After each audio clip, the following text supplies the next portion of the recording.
Hello అండి. ఇవాల్టి వీడియోలో మీరు చూస్తున్నారు బెంగుళూరు సిటీలోని ఈజీపురా ఏరియాలో ఉన్నటువంటి 108 అడుగుల ఎత్తైన విష్ణుమూర్తి విగ్రహాన్ని.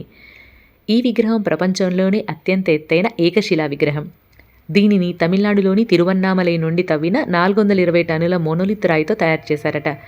జూన్ 2, 2025 సంవత్సరంలో ఈ విగ్రహాన్ని కోదండరామస్వామి ఆలయంలో ప్రతిష్ఠించారు. అయితే ముందుగా ఆలయం లోపలికి వెళ్ళి ఎలా ఉందో అన్నీ చూస్తూ ఉన్నామనమాట.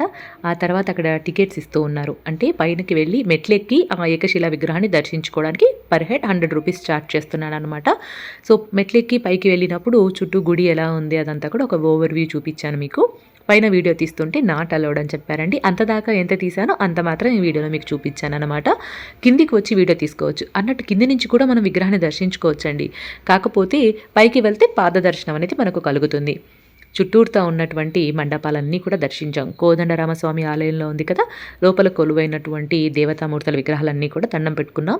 కాకపోతే అన్ని గర్భగుడులు క్లోజ్ అయి ఉన్నాయన్నమాట. అంటే తాళం వేసి ఉన్నాయి కాబట్టి ఫొటోస్ రూపంలో మీకు ఇక్కడ అందజేస్తున్నాను. వినాయకుల వారు, అలాగే ఈశ్వరుడు, వరాహస్వామి, కృష్ణుడు, నాగమయ్య స్వామి, అలాగే ఆంజనేయ స్వామి ముందర బృందావనం కూడా ఉందండి. అలాగే నవగ్రహాలు కూడా ఉన్నాయి. నవగ్రహాల దగ్గర కూడా మండపం క్లోజ్ ఉంటే అక్కడ నేను ఫోటో తీయలేదన్నమాట. ఇవన్నీ దర్శనం చేసుకొని ఇక కోదండరామస్వామి ఆలయంలోకి వెళ్తూ ఉన్నాం.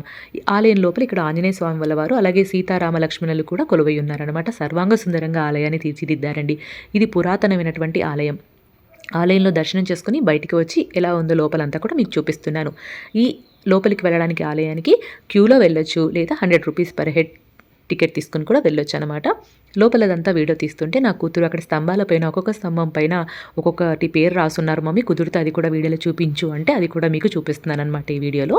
అలాగే ఇక్కడ ఏకశిలా విగ్రహం చుట్టూ గర్భగుడులు ఉన్నాయి కదా, అంటే వినాయకుడు వారు ఇందాక చూపించాను కదా, ఈ ఆలయాలన్నిటికీ ప్రాకారాలు ఎలా కడతారు, అలాగే ఫ్యూచర్లో ఆ ఏకశిలా విగ్రహం చుట్టూ నిర్మాణాలు ఏం చేస్తారు అనేది తెలియజేసే నమూనా కూడా ఉందన్నమాట.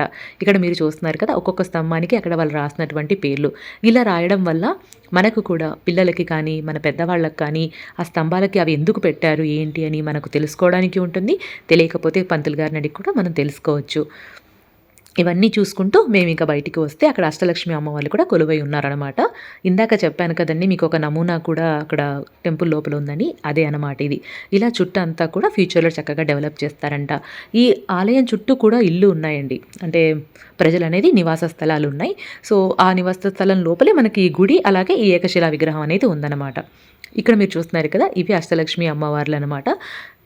లోపలైతే టెంపుల్ బాగుందండి. పురాతనమైనటువంటిది, చాలా ప్రశాంతంగా కూడా అనిపిస్తుంది అనమాట. ఆలయంలోకి వెళ్తే పబ్లిక్ కాస్త ఎక్కువగానే ఉన్నారు మేము వెళ్ళినప్పుడు. వీడియో నచ్చితే లైక్ చేయండి. మాకైతే టెంపుల్ బాగా నచ్చింది.